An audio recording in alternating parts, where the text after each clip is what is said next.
Epione pain management and regenerative centre. ఇక మీ నొప్పులు శాశ్వతం కావు.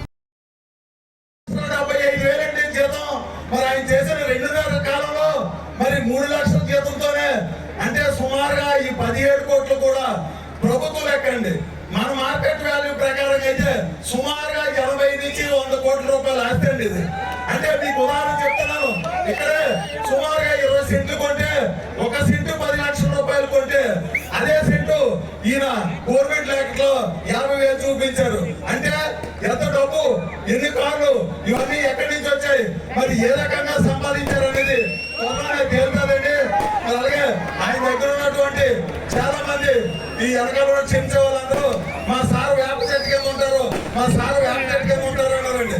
వేప చెట్టుకున్నది ఒకటే కూర్చోండి, ఒకటే మనిషి అండి. ఇక పక్కన ఎవరికే కుర్చీలు ఉండవు. మరి ఎవరైతే నిలబడి ఎంత వయసులో ఉన్న పెద్ద ఆయన వచ్చినా ఎవరు వచ్చినా సరే ఆయన కూర్చోనండి, ఇంకేం కూర్చోండి.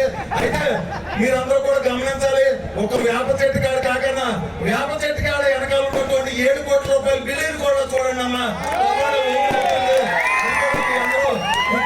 పోతున్నాం. మరి వైసీపీ మా గత సర్పంచ్ గారు అందరికీ ఒకటే నా వినపం, ఏమమ్మా ప్రతి ఒక్కరు కూడా 35 లక్షలు 25 లక్షలు మీరు బాకీలు ఉన్నారు, ప్రభుత్వం నుంచి మీకు బిల్లులు రాలేదు. కానీ ఆయన మంత్రి పదవి అయ్యే లోపు మొత్తం ఏదో అంతా వసూలు చేసుకుని చక్కగా ఉన్నారు. మీరు వడ్డీలు తెచ్చి మనస్ఫూర్తిగా మీరు మా గుణమే చేసుకొని చెప్పండి. మరి ఏటైపోయాడంటే అది చూసుకోండి. ఆయన తాలూకా సత్తా బలం, ఆయన తాలూకా ఇది కూడా. సార్ ఇంకోటి చెప్తున్నా, మరి నేనేదో మర్డర్ చేస్తారు, రిక్కీ నిర్వహిస్తారు అని ఆయన ఏదో పెద్ద స్టేట్మెంట్ ఇచ్చారు. సార్ ఏం అవసరం లేదు, మనం ఏ రిక్కీ నిర్వహించడం లేదు. రేపు రిజల్ట్ రాగానే ఆయన ఇంట్లోనే మర్డర్ చేసే పరిస్థితి నాకు తెలిసి ఆ కుటుంబ సభ్యులు ఎవరు కూడా ఆయన చంపే అవకాశం మనకి ఎవరు బాబు, అదే తీసుకుంటారు. అది మనకైతే అది మరి మర్డర్ చేస్తారా, ఆత్మహత్యం చేస్తారు. మరి గతంలో జరిగింది, మరి క్షణం ఏంటంటే అక్కడ ఆ కుటుంబంలోనే తెలియాలండి. మరి మీరందరూ కూడా చక్కగా ఆలోచించి ఇదంతా లోకలో నాన్ లోకల్ అనేది మీరు వాళ్ళు పెట్టిన భ్రమ. ఇంతవరకు లోకల్లో ఉండి ఏం చేశాడండి ఆయన? ఎవరికి ఆయన ఇచ్చిన ఉత్తరం చెల్లిందా, ఆయన చేసిన ఫోన్ చెల్లిందా, ఏది కూడా లేకన్నా ఆయన ఒక ఫోన్ చేస్తే పని అవ్వలేదు, ఆయన ఒక ఉత్తరం రాసిన పని అవ్వలేదు. మరి దానికి ఎందుకంటే లోకల్లో నాన్ లోకలు మనకి ఒక దమ్మున్న నాయకులందరూ మనకి ఈ రోజు దొరికారు కనుక 2 విషయాలు మాట్లాడాలండి మీతో.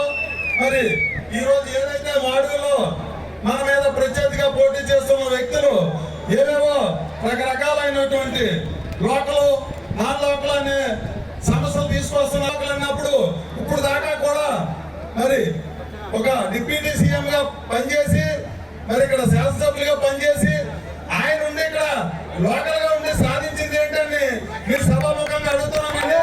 ఎందుకంటే మీ అందరికీ తెలుసు కనీసం ఇక్కడ మనకి సంక్రాంతి సంబరాలు చేసుకుంటే కనీసం అక్కడ సంబరాలు సరదాగా చేసుకోవడానికి ఒక పర్మిషన్ కూడా తెచ్చలేని వ్యక్తి మరి లోకల్ నాన్ లోకల్ అనే వేదం తీసుకొస్తున్నారు.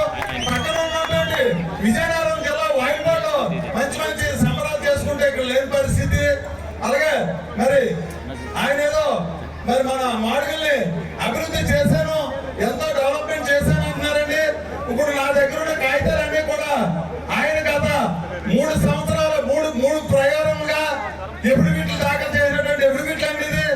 ఫస్ట్ సంవత్సరం ఆయన వేసినటువంటి ఎఫిడవిట్ 1,31,00,000 ఒక కారు వేశారండి. రెండోసారి 19 వేసినప్పుడు 1,41,00,000 ఒక కారు ఎఫిడవిట్ వేశారండి. ఈ రోజు ఎఫిడవిట్ లో 17 కోట్ల రూపాయలు ఆయన ఆస్తి, 6 కార్లు మరి ఈ ఎఫిడవిట్ లో దాఖలు చేశారంటే ఆయన డెవలప్మెంట్ అయ్యాడా, మనం డెవలప్మెంట్ అయ్యాం. మీ అందరూ అర్థం చేసుకోవాలండి. స్కూల్స్, గవర్నమెంట్ కాలేజీలు, గవర్నమెంట్ స్కూల్స్, ఇంకా చాలా మోడర్న్ స్కూల్స్ కూడా వచ్చే విధంగా, ఎందుకంటే విద్య అనేది చాలా ఇంపార్టెంట్. హాస్పిటల్ కూడా ఇక్కడ లేదండి, మంచి హాస్పిటల్.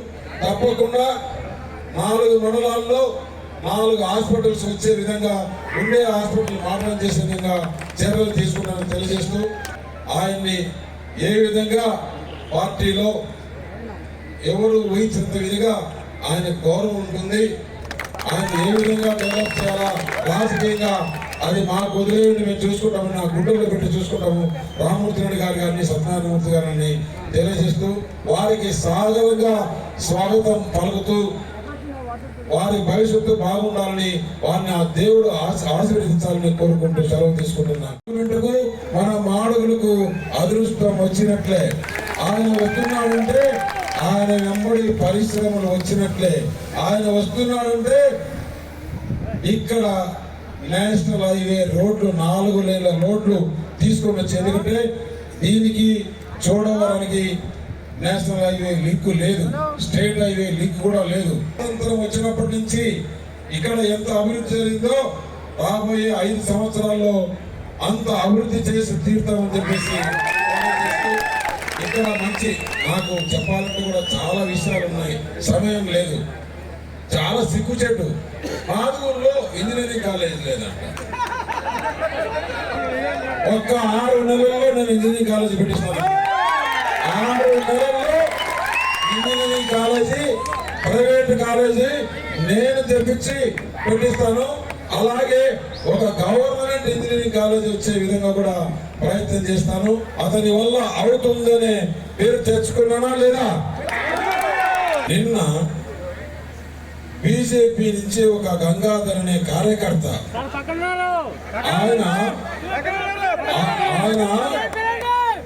ఆయన కొట్టారు. ఎవరు కొట్టారు? డైరెక్ట్ గా క్యాండిడేట్ కొడితే ఆయనపై కేసు పెట్టాడు. నాకు ఫోన్ వచ్చింది, మన కార్యకర్తను దారుణంగా కొట్టారు, కింద పడేసి చెప్పుతో కొట్టారు, కాలుతో తొక్కారు.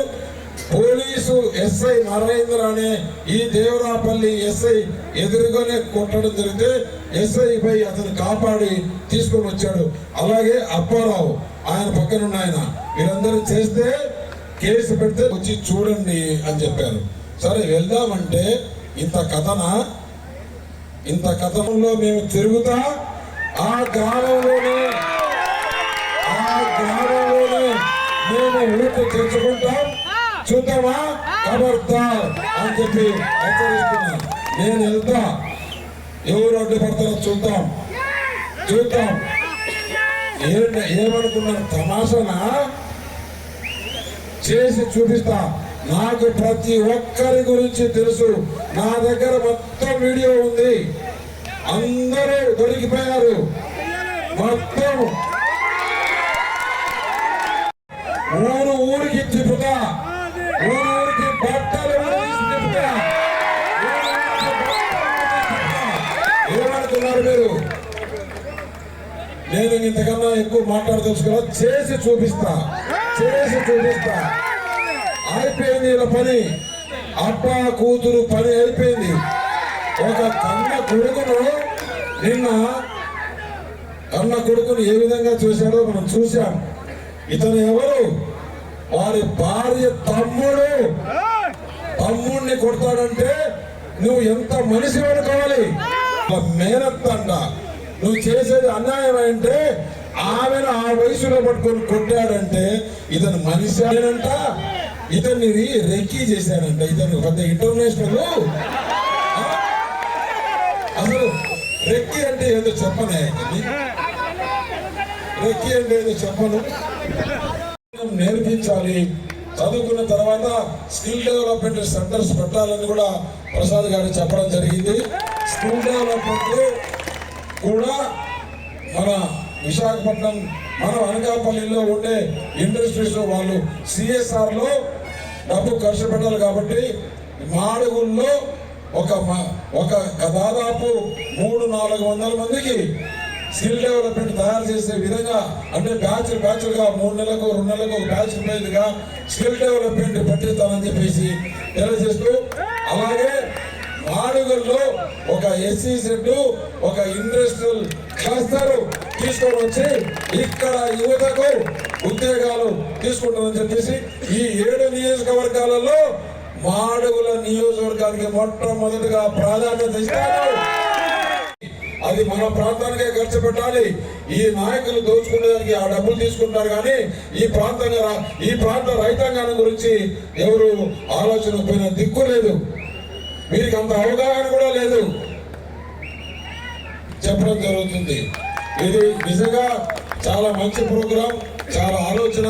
కాకపోతే దీంట్లో కొన్ని టెక్నికల్ ఇష్యూస్ ఉన్నాయి. రేపు ప్రధానమంత్రి నరేంద్ర మోడీ గారు అనకాపల్లికి వస్తున్నారు. ఆయనకు ఈ విషయము అక్కడ తెలియజేసి దీనిపైన ఏ విధంగా రైతాంగానికి అనుసంధానం చేయాలి. ఎందుకంటే రైతాంగానికి అనుసంధానించాలని ప్రధానమంత్రికి ఎప్పటి నుంచో ఉంది.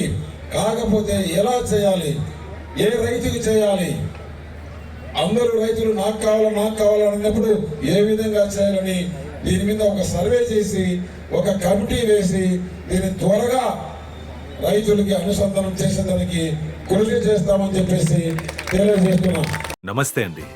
ఇది వ్యాపారం గురించి కాదు, ఓటు గురించి. ఎన్నికల్లో ఓటు వేయడం మన హక్కు మాత్రమే కాదు, కర్తవ్యం. ఎంతో మంది మహా నేతలు శ్రమించి ప్రాణత్యాగం చేసి ఈ అవకాశాన్ని మనకిప్పించారు. అందరూ ఓటు వేద్దాం. ఎందుకంటే ఓటు హక్కు ఊరికే రాదు. నా ఓటు ఎవరికో తెలుసా? అది సీక్రెట్ అండి.